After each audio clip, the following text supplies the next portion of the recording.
Hi folks. It's a couple of days to the election in the UK, and I wanted to do a video on sort of the the famous question, to vote or not to vote. That is the question, and I wanted to give you a couple of reasons to vote, essentially, and I wanted to explain a bit of this misinformation that's flying around about I do not consent. And also, when I did the video on reform, I kind of hinted that there was a big danger of a real third party anti establishment party being established. And I wanted to give you a couple of numbers about how big a danger that possibly is or was. So, before getting into that, thanks very much for the people that signed up onto Patreon. That's much appreciated. And what we try and do here is try and give as best as we can a version of the truth based in facts. And the reality of doing this work is it does take a lot of research. Unfortunately, I don't have any kind of magic rod or any kind of special insight. It just requires a lot of digging through material and building up maps or network charts showing various sort of influence operations and going from there to try and explain really what's going on. And I think, if we've become used to the idea of the media being sort of misinformation on an industrial scale, the other aspect of all of this is there's all kinds of decoys, diversions, fifth columns, controlled opposition, all kinds of smoke and mirrors going on. So it is quite difficult to get to any kind of realistic truth. And, that's something we try and do here because we're not really affiliated with any political party. I mean, the only political party is the Libertarian Party trying to reduce the overreach of government. And to be able to do that, we really need to put a lot of time in. And those people who have signed up to Patreon are really helping us do that. And then we can share that information with you in a very transparent way so you can go off and if you wish to click through the links and look for yourselves, that's fine. That's to be encouraged. We don't have the final answer to many questions. We just try and produce the best that we can based on the data we have available. And actually, to be fair, there's a lot of data on a lot of issues, and the UK is very, very good for that. But not much of that makes it into mainstream media. So please sign up also to the Substack subscription. There'll be less stuff there for free because it's not fair on the people who thankfully have stepped up to pay, that they don't get any benefits. So there's going to be more of it content for the people who have paid and less for the people that don't pay. And also, not paying means, there's a much higher risk that we have to stop this operation. And I think that's kind of a lose-lose for everyone. So please think about upgrading to the paid status on Substack. I think one of the low level of subscription is actually very cheap considering the work involved. So anyway, here we go. So what has actually happened is very, very low turnout in the by-elections that happened since 2019. The number is 39% turnout, which is the lowest since World War II, along with the 2001, 2005 by-election season. And that season also coincided with a very low turnout in 2001, which I think was about 59%. So, we were heading, I think, for a very low turnout general election as well. And I don't think anyone really in the establishment cares too much about that, but it is kind of embarrassing if you're going to go forward with a radical leftist Agenda 2030 operation, if it's clear that there's very few people, let's say 40% voted for the Labour Party Agenda 2030, but there's only been about 60% turnout. So you're talking about 25% roughly in favor, and 75% are going to have this radical agenda imposed on them, and they don't want it. So, of course, that's embarrassing, but I don't think that was a deal breaker for these guys. And the little chart here, which is too small for you to see, actually will show you that 20 of the 22 by-elections had a turnout of less than 50%. So we're talking sort of mid 30s for a lot of these things. And the reason for that low turnout is that all the people were abandoning the Conservative Party and the Labour Party. And the only reason Labour won some of these seats, one, is they lost less essentially. And I'll show you in an example how big those numbers are, because all you have to do is capture a small portion of those people leaving both Conservative and Labour, and you've got a viable third party right there. And I think that was the bigger issue. That's why you need a kind of reform, because that is actually a danger to the whole establishment if there is a genuine anti-establishment third party. And I think reform have basically ensured that that doesn't happen. Now, in terms of actual voting, as I said, the turnout I don't think is such a big deal. I've seen people on social media thinking or saying that they're going to have to rethink the whole system if people are going to go out and scribble "I do not consent" on their ballots, and that's simply not true. I think it might be mildly embarrassing, but all of those scribbling anything on your ballot makes it invalid, and it doesn't count for anything. In really, if it's done properly, it won't even be included in the turnout figures. Some of the media do include those things in the turnout figures, but for the formal turnout of the election, all of those invalid ballots are just scrapped. They're completely pointless now. I had some dialogue with people on social media that said, "Look, I don't have a good independent. I don't have heritage, so I can either sit at home or at least I can go down the voting office and mark up my ballot," which is fair enough. But as long as you're aware, there is no sort of constitutional crisis triggered by this "I do not consent" wording. And I don't know. I mean, I know the people who are pushing that, and I don't know if that's another psyop just to sort of mess around with you or what. But there's no truth to any of that. If you write "I do not consent," the ballot's invalid and it's just binned essentially. So there's nothing to be gained from doing that.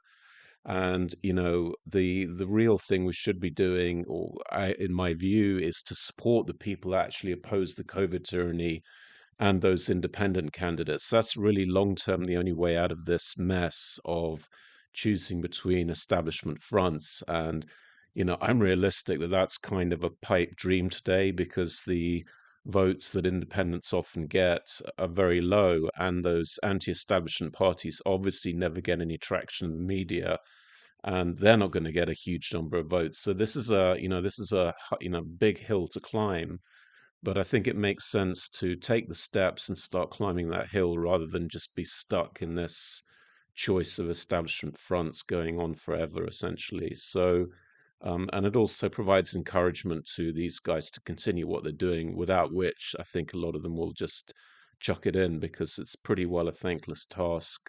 Losing your deposit, going to do all the donkey work of walking the pavement to get support and end up with a couple of hundred votes. It's got to be a bit soul destroying. So I think it's important everywhere possible to encourage these people. And actually, in the Rochdale by-election, you can see that independents can win. And I'll say a few words about that as well. Um, this is an example of the opportunity of the sort of discontents, and this is the Kingswood by-election in 2024. I'm not going to go through all the numbers, but what you can see in the right-hand column is between the general election and the by-election, what happened was a whole lot of people just didn't vote Conservative. So Conservatives had 20, nearly, well, they had 19,000 fewer votes in the by-election. But interestingly, Labour also had a lot fewer votes. They had 5,000 less votes, but they still won. And as I said, the trick is that they lost less votes than the Conservatives, and the turnout fell to 34%, which is low for a by-election. By 34% to 37%. 37% is low for a by-election. But what you can see here is, and that this was the danger, I think, for the establishment, that if you take, even 45% of the people who just walked away between the general election and the by-election, if you could consolidate that into a single block, you would win that by-election. And that was the danger, that so many people walk away from the Uni Party that all of a sudden, you could get independents and third party parties actually winning stuff. And I think that's what reform is all about. And also, actually, in this by-election, reform if they took their votes from Conservative, they cost Conservatives the seat of Kingswood because together Conservative and Reform are just slightly larger than Labour. But that's a bit of an aside. So really, what I was hoping to say was that it's better to stay away from those big parties. If you look at the food chain, the big parties are heavily reliant on big corporate donors, oligarchs, and I mean, Labour is more reliant, obviously, on trade unions than the other parties, but Labour also is having much more funding from billionaires and from corporates, and not many people know now that Labour is being funded by HSBC, Bloomberg, PwC, etc. These are not generally seen as the champions of labor rights. These are big global corporations.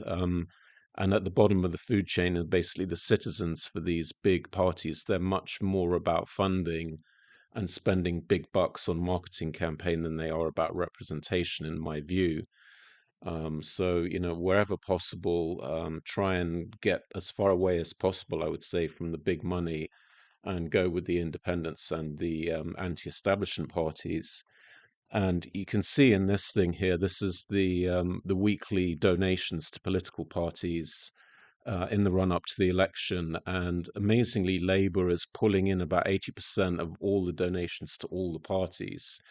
And in the second week of the campaign, that was 4.3 million pounds. So that's the order of magnitude in one week of money that's going into this thing. So, of course, that gives you the idea that these independents and the real anti-establishment parties are going to really struggle to compete with that kind of playing field. So, again, if you really want independent representation, you need to essentially bin anything that involves big dollar, advertising campaigns and what have you. And the other thing about this chart is just another warning light. Why did the Conservatives call this election? They are being outspent, I mean, sort of 10 to 1, more than 10 to 1. So why did they trigger this election? We asked that question in another document, but this donations page just shows you they had nothing ready.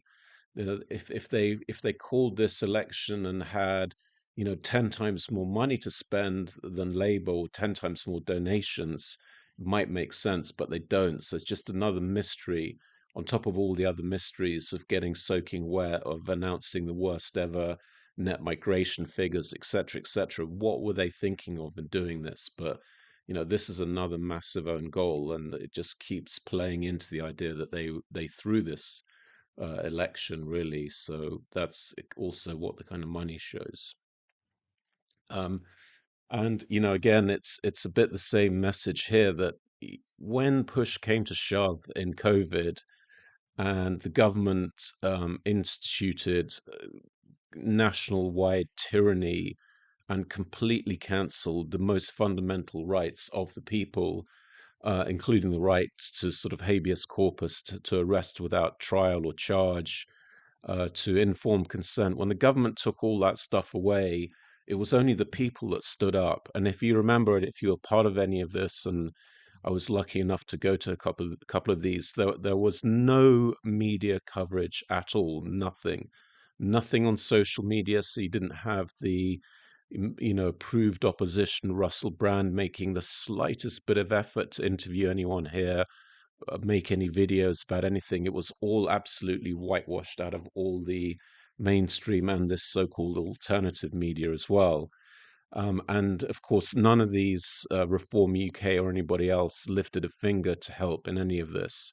And ultimately, this is a real anti-establishment party, the one on the left, the People, because and that's shown by the lack of any kind of traction in establishment media. Compare that with the photo on the right, the guys who pushed the agenda, pushed compulsory vaccination, pushed more proxy war, and Tice here having a good laugh with Matt Hancock at a book launch. That is the establishment. Like, you can be fooled into ignoring all of the reality and hang your hat on some empty political promises and a manifesto. That's fine if you want to do that. I'm sticking with the reality. The reality is it's up to the people to organize representation for themselves in parliament. we're never going to have anything given to us on a plate as an anti-establishment party, which is actually anti-establishment. It's 9 times out of 10, or 99 times out of 100, just going to be a dead end holding pen, which is very much what I think Reform UK is. Um, and just to give an idea of what's available out there, if there are these platforms now, there's a very good video from the Independent Alliance, which is underscore go independent on Twitter.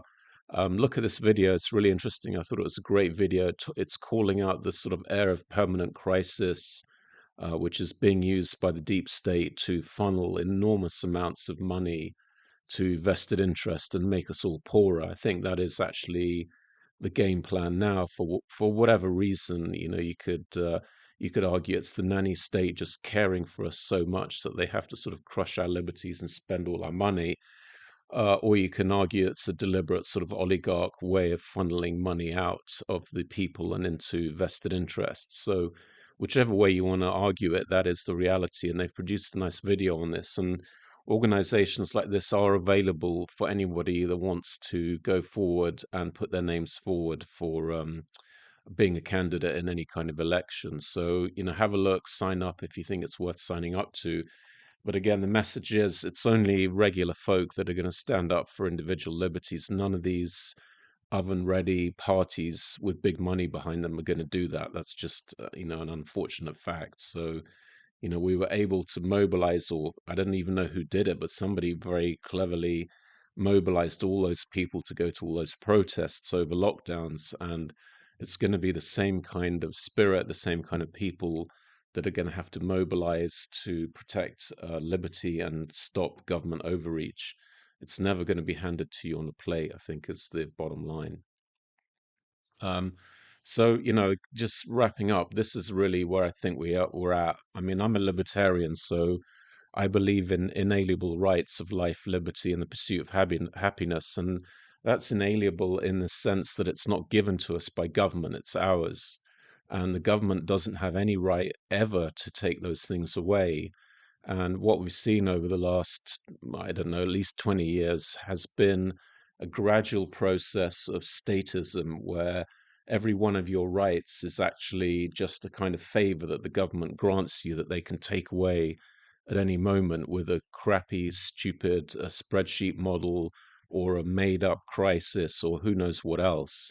And I'm very much against that. These rights are inalienable. I don't want 650 people in a room saying you can't leave your house. I don't really care. That's my inalienable right. It's nothing to do with a favor or some kind of something they've temporarily granted me from the goodness of their heart. That's the mindset you have to get out of, essentially.